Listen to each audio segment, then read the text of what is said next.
తాను బటన్ నొక్కే వ్యక్తిని కాదని ప్రజల్లో ఉండే వ్యక్తినని ముఖ్యమంత్రి చంద్రబాబు స్పష్టం చేశారు.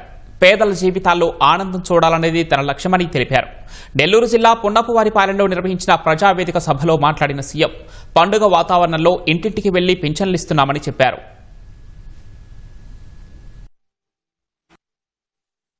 గత ప్రభుత్వం నెల్లూరు జిల్లాని అశాస్త్రీయంగా విభజించారు. నేను ఆ రోజు చెప్పాను, మళ్లీ గూడూరుని నెల్లూరులో చేరస్తామని చెప్పి మాట నిలబెట్టుకున్న ప్రభుత్వం ఈ ప్రభుత్వం.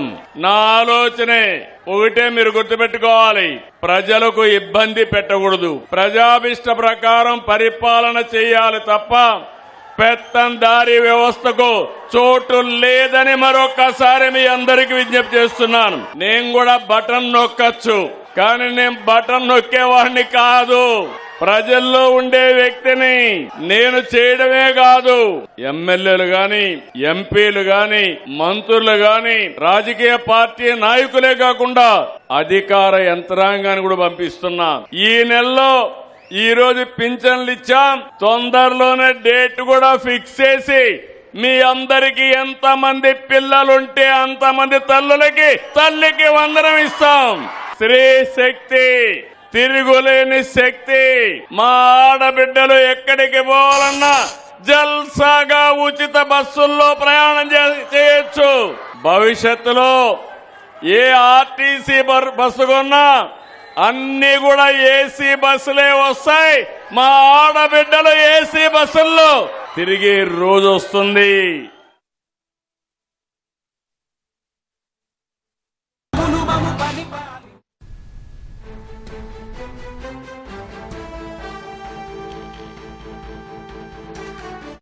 పార్టీ చూస్తే రోజుకొక ఫేక్ న్యూస్, రోజుకొక విన్యాసం, ప్రజల్లో కులం, మతం, ప్రాంతం ఇలాంటివన్నీ చిచ్చులు పెట్టే పరిస్థితికి వచ్చాడు. ముందు కంటే లా అండ్ ఆర్డర్ బాగుందంటే గట్టిగా చప్పట్లు కొట్టి హర్షాన్ని, ఆమోదాన్ని తెలియజేయండి. మీకు స్వేచ్ఛ ఉంది, మీరు మాట్లాడే పరిస్థితిలో ఉన్నారు. కనీసం ఈ మీటింగ్కి వచ్చి నేను ఏదైనా చెప్తే చప్పట్లు కొట్టి, లేకపోతే ఇష్టం లేకపోతే వెళ్ళిపోవడానికి కూడా స్వేచ్ఛ ఉంది. అవునా కాదా అని అడుగుతున్నా. 5 ఏళ్లు మీటింగ్ పెడితే బలవంతంగా తీసుకొచ్చి కందకాలు దువ్వి చుట్టుపక్కల మిమ్మల్ని నిలబెట్టిన రోజులు, బంధించిన రోజులు. ఎవరైనా అడ్డం మాట్లాడితే వాళ్ళ మీద దాడులు చేసిన రోజులు. 3 రాజధానులు, 3 ముక్కలాట ఆడాడు 5 ఏళ్లు, ఏమీ చెయ్యలేదు. మళ్ళీ ఇటీవల కాలంలో 3 రాజధానులు పోయినాయి, 3 ముక్కలాట అయిపోయింది. ఇప్పుడు మ్యావిగన్ అన్నాడు.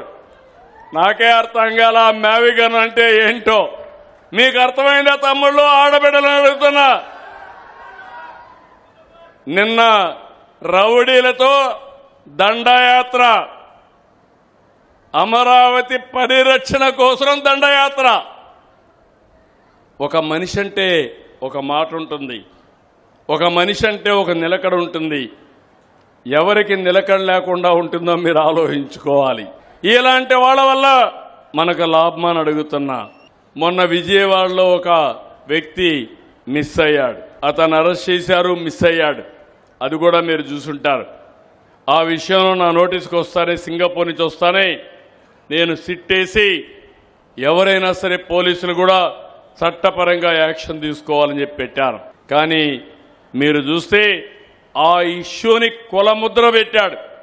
ఇద్దరు కూడా కాపులే, ఇద్దరు కాపులైతే కులముద్ర పెట్టి అనవసరంగా నోరు బారేసుకుని డిప్యూటీ సీఎం పవన్ కళ్యాణ్ పైన లేనిపోని పోస్టులు పెట్టే పరిస్థితికి వచ్చారు. కడాన మీరు గుర్తుపెట్టుకోవాలి, ఆయన కూతుర్లు ఏం తప్పు చేశారని అడుగుతున్నా. కూతుర్ల పైన అసభ్యకరమైన పోస్టులు పెట్టి మానసిక క్షోభకు గురయ్యే పరిస్థితికి వచ్చారు. అంటే వీళ్ళు మనుషులని నేను అడుగుతున్నా.